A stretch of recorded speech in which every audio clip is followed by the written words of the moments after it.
Jennies Volleyball goes 3-0 over last week with 3 road wins here with head coach Flip Piontek. Coach, you had 3 games in 3 days, all in different locations. Yeah. Kind of an interesting little tweak to the schedule, I guess. Just talk about how your team performed in that kind of unique situation.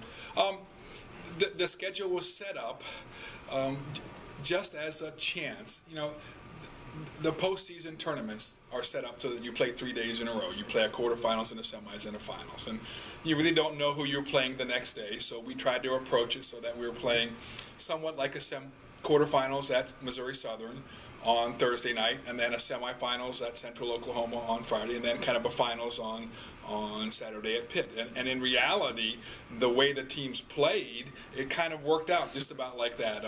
I thought we were very well prepared for Missouri Southern on Thursday night. I thought we, in game 1, took the match to them. I thought we were just a little bit more aggressive than them in terms of how we came out. We won the first game 25-11. I thought we sat back and said, okay, they're not going to play anymore. And the next thing you know, it was 18-18 in game 2 before we were able to kind of push through that game and then kind of determine how the game was going to be played in game 3.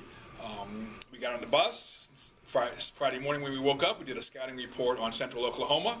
I felt like their effort and is a new environment for us. We'd never been there. The team hadn't been there.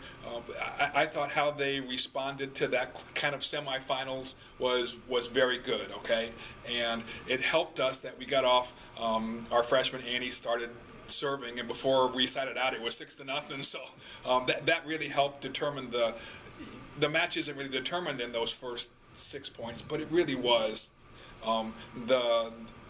the nature of the match was set really at those first 6 points, and I felt like we were able to keep our foot on the pedal, the gas pedal, the whole way through the rest of that match, and really control that match from the very beginning after Andy served. The finals on Saturday would be everything you would want in a volleyball match. It was very competitive, very close games. I thought Pittsburgh State was very well prepared for us. They didn't play Thursday and Friday, so they had 2 days to prepare. So that allowed them to do things that we hadn't seen. And so, if you're doing, the postseason tournament, they would have played the previous 2 days, and it would have been better. But I thought it wasn't a very cleanly played volleyball match, which is what you would expect in the third day of a tournament. The volleyball was a little rough, but both teams I thought played very hard, and that. I think in the long term, I think that helped us in terms of understanding mentally how hard it was to stay focused for that third match in 3 days. So I thought it was good.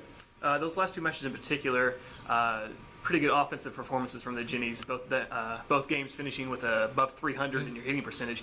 But no real standout performances, so it's pretty balanced attack. I gotta say, if you watched my lineup on Saturday at Pittsburgh, you would have seen that there were players in different positions. That third day, depending on how the players perform in that third match, there was 2 rotations in Saturday's matches where you'd look at my team and go, what the heck is that rotation? And I know that Julia, the setter, went, okay, I don't remember this one we've done in practice. So it really was a kind of a mental gymnastics effort for the setter, too, to try to figure out.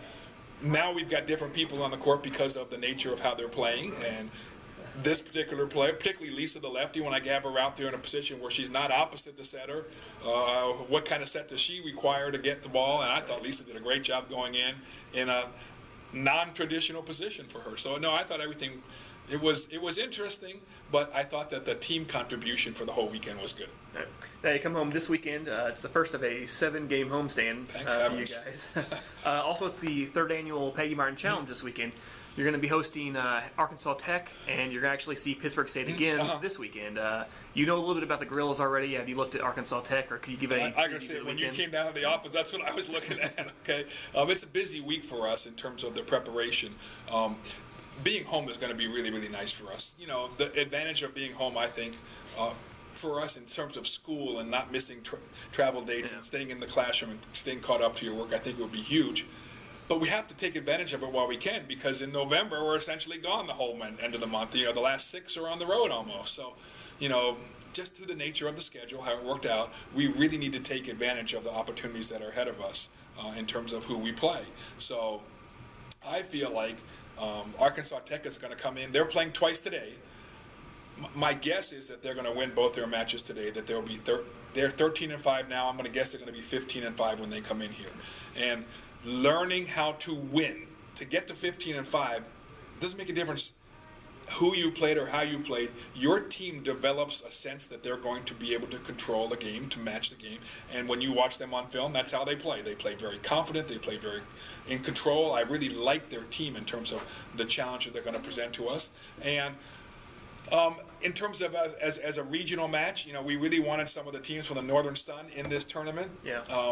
Unfortunately, the Northern Sun, as a conference, voted to. They only had 2 free weekends, and they wanted to put them both in the beginning rather than save one for this kind of crossover weekend. So there won't be any Northern Suns here. That's why we only have 2 matches. But that's okay, really, for us in terms of we're used to playing Pittsburgh State home and away anyway, so we were there this weekend.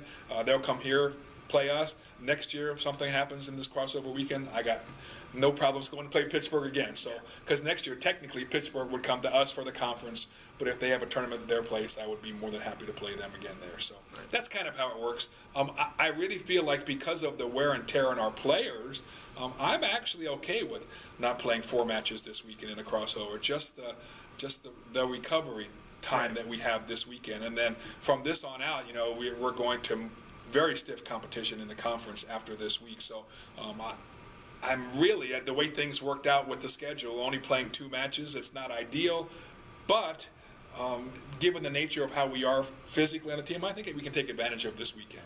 Right. You said Arkansas Tech comes in Friday night, the Great American Conference champions from last year, and then Pittsburgh State Saturday afternoon, a non-conference matchup. Doesn't count the standings, but it counts for the region. Sure. So, all right, hey Coach, thanks.